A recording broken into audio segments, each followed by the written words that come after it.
திரு சிவபிரியன், இங்க தேர்தலுக்கு பிந்தைய இந்த கருத்து கணிப்பு முடிவுகள் நிறைய அம்சங்களை பேசியிருக்கோம். இன்னைக்கு டுடேஸ் சாணக்கியா, காமாக்கியா போன்ற நிறுவனங்களினுடைய எக்ஸிட் போல்ஸும் வந்திருக்கு.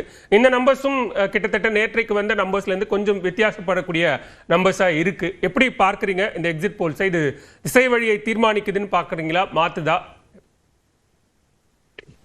இல்ல, ஒவ்வொரு டைரக்ஷன் நேத்து வந்தது மேக்சிமம் பாத்தீங்கன்னா டிஎம்கேக்கு ஒரு பெரிய எட்ஜை கொடுத்துட்டு தாவேகாவுக்கு நம்பர்ஸை குறைக்கிறாங்க. கிட்டத்தட்ட ஒரு இரட்டை இலக்கத்துல நிறைய பேர் கொடுத்துருந்தாங்க, 20-25.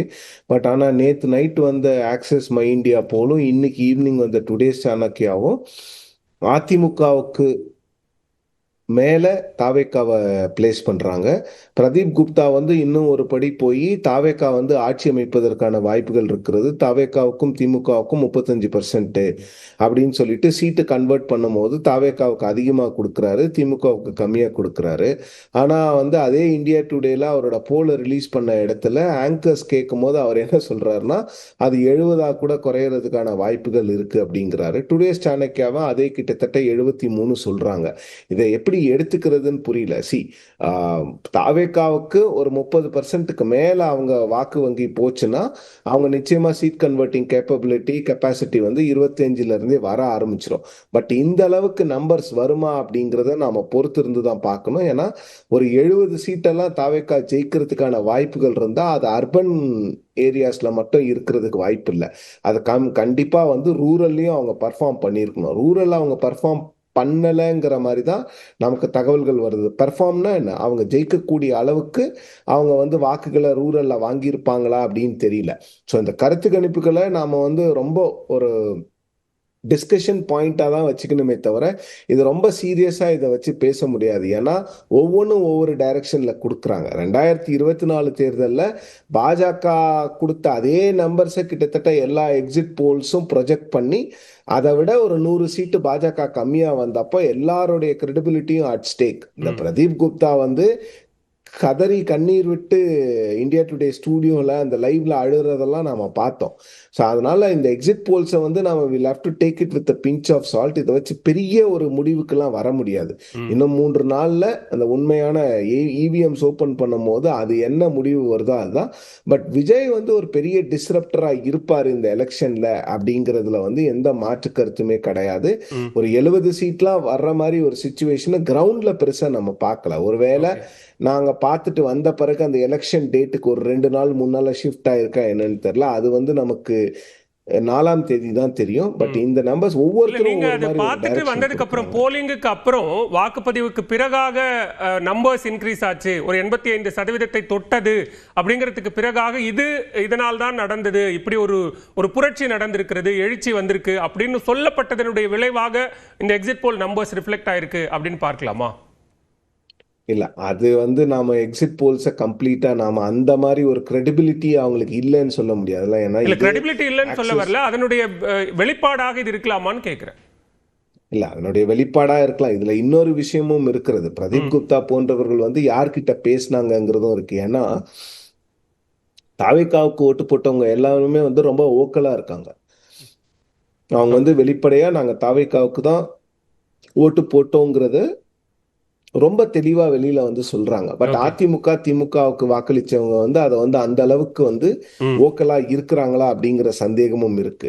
சாம்பிள் சைஸ் கூட ஆக்சிஸ் மை இந்தியாவோட சாம்பிள் சைஸ் பெருசா இருக்கு. பட் தொகுதியா அதை அப்சல்யூட் நம்பர்ஸ் 45,000, அதை தொகுதியா கன்வெர்ட் பண்ணும்போது ஒரு 200 தான் வருது.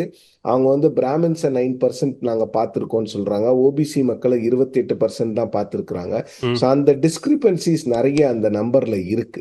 ஸோ டுடேஸ் சாணக்கியா அந்த நம்பர்ஸ் கூட அவங்க ரிலீஸ் பண்ணல, அவங்க மெத்தடாலஜியை ரிலீஸ் பண்ணல. வெறும் நம்பர்ஸ் ஓட் பர்சன்டேஜ் அதை மட்டும்தான் கொடுத்துருக்காங்க. டுடேஸ் சாணக்கியால திமுகவுக்கும் தாவேகாவுக்கும் கிட்டத்தட்ட 8% டிஃபரன்ஸ் கொடுக்குறாங்க. 8% டிஃபரன்ஸ்லாம் தமிழ்நாட்டில் இருந்துச்சுன்னா அது ஒன் சைடட், அந்த வின்னிங் காம்பினேஷன் இருக்கக்கூடிய அந்த அணிக்கு பெருமளவுல ஒரு ஸ்வீப்பை கொடுக்கும். இவங்க சொல்ற மாதிரி ஒரு டைட்டாலாம் அந்த பெர்சன்டேஜ் தமிழ்நாட்டில் இருக்காது.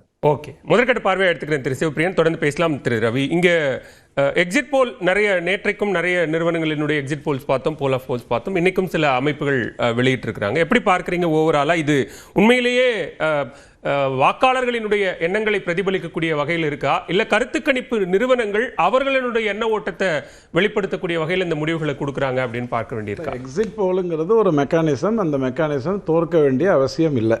வாக்கு போட்டுட்டு வந்த உடனே யாருக்கு போட்டிங்கன்னு கேட்குறீங்க, அவள் வந்து இன்னாருக்கு போட்டேன்னு சொல்கிறான். உடனே நீங்கள் அதை வந்து அவர் கரெக்டாக பேசுகிறாரா அல்லது பொய் சொல்கிறாரா அப்படிங்கிறத மட்டும் நீங்கள் கேஜ் பண்ணுறதுக்கு அடுத்த ஒரு சின்ன கேள்வி கேட்பீங்க. அதோட மேட்ரு முடிஞ்சிருச்சு. அவர் இந்த வயசு, இந்த ஆண், இந்த பெண், இத்தனை இந்த ஓட்டு அப்படிங்கிற அடிப்படையில் போகிற ஒரு சிம்பிள் மெக்கானிசம். கருத்து கணிப்புங்கிறது வேறு. 26-25 கேள்விகளை கேட்டு வாங்குறது. எக்ஸிட் போலில் தோற்கிறதுக்கு ஒன்றுமே இல்லை.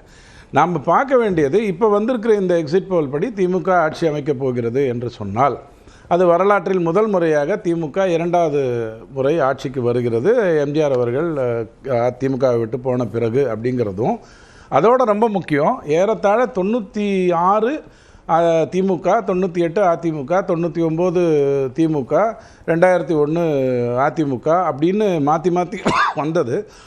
2004, 6, 9 திமுக, 11, 14, 16 அதிமுக, 19, 21, 24 திமுகன்னு வந்திருக்கிற சைக்கிளையும் உடச்சி எரிஞ்சு இல்லை இது டோட்டலாக புதுசு, ஏன்னா ஒரு அற்புதமான ஒரு ஆட்சி, அதனால் நாங்கள் வந்து ஓட்டு போட்டுட்டோம் அப்படின்னு சொல்லக்கூடிய ஒரு சூழ்நிலை வருவதாக நீங்கள் பார்க்குறீங்க. அப்படி நடந்தால் கண்டிப்பாக திமுகவுக்கு வாழ்த்துக்களை தெரிவிக்கிறது. ஏன்னா இது சரித்திர பெரிய விஷயம். கண்டிப்பாக அவர்களுக்கு அந்த வாழ்த்துக்களை தெரிவிக்கணும். ஆனால் 2-3 முரண்பட்ட கருத்துக்களுக்கு நான் முதல்ல பதில் சொல்லிடுறேன். எக்ஸிட் போலுங்கிறதுக்கு வந்து ஒரு பெரிய ஸ்டாண்ட்ஸ் என்ன இருக்குது? 5 நாள் அது வந்து பெருசாக பேசப்படலாம். அதுக்கு மேலே வேறு என்ன இருக்குது அப்படின்னு நீங்கள் கேட்டிங்கன்னா, இல்லை, எக்ஸிட் போலினுடைய தாக்கம் ஓட்டு எண்ணிக்கையின் போது வரும் அப்படிங்கிறது தான் எக்ஸிட் போலை நம்ம சீரியஸாக எடுத்துக்க வேண்டிய அவசியம் வருது. ஓட்டு எண்ணிக்கை நடக்கின்ற மையத்தில் அதனுடைய தாக்கம் உங்களுக்கு கண்டிப்பாக தெரியுங்கிறது தான் அதில் இருக்கிற மிகப்பெரிய சூட்சமம்.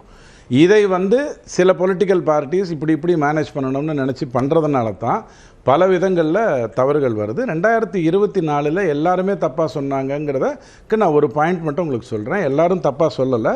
ஒரே ஒரு விஷயத்தை மட்டும் தவற விட்டாங்க. அது என்னென்னா, கிட்டத்தட்ட 1.6 கோடி வாக்குகள் 58 சீட்டினுடைய ரிசல்ட்டை மாற்றி அமைச்சது. அது வந்து 90 கோடிக்கான வாக்குகளை நீங்கள் வெறும் சாம்பிள் இதை வச்சுட்டு பண்ணும் பொழுது தவற விடக்கூடிய ஒரு சாதாரண விஷயம்தான். ஆனால் 2016 எந்தெந்த நிறுவனங்கள் எக்ஸிட் போல் ஆஃப் தமிழ்நாடுல அதிமுக ஜெயிக்கும்னு சொல்லிச்சு அப்படின்னு கூர்ந்து கவனிங்க.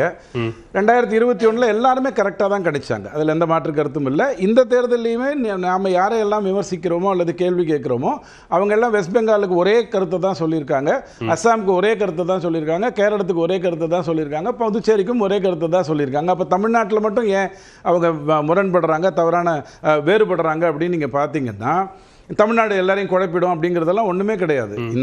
இந்த எக்ஸிட் போலினுடைய இந்த ரிசல்ட் எதற்காக வந்திருக்கு அப்படிங்கிறது எனக்கு வேற விதமாக புரிஞ்சாலும் உங்களுக்கு நான் 2-3 விஷயம் சொல்றேன். இப்போ நீங்கள் மற்ற 4 மாநிலங்களில் அதே தான் அப்படின்னும் போது இருக்கிறத சரியா சொல்றாங்க அப்படின்னு பார்க்கும்போது இங்க மட்டும் ஏன் எல்லாரும் எங்க மட்டும் ஏன் வேறுபடுறாங்க? நீங்க உங்க பார்வையில என்னவா பாக்குறீங்க? ஏன் வேறுபடுறாங்க? இந்த இடத்துல மட்டும்தான் ஒரு சின்ன மைக்ரோ மேனேஜ்மெண்ட் நடந்திருக்கிறதா நான் நினைக்கிறேன். அதுக்கு 2-3 காரணங்கள் சொல்றேன். ஏன்னா இந்த மாதிரி ஊடகங்கள் மேல பழி சொல்றது நம்மளுடைய நோக்கம் இல்லை.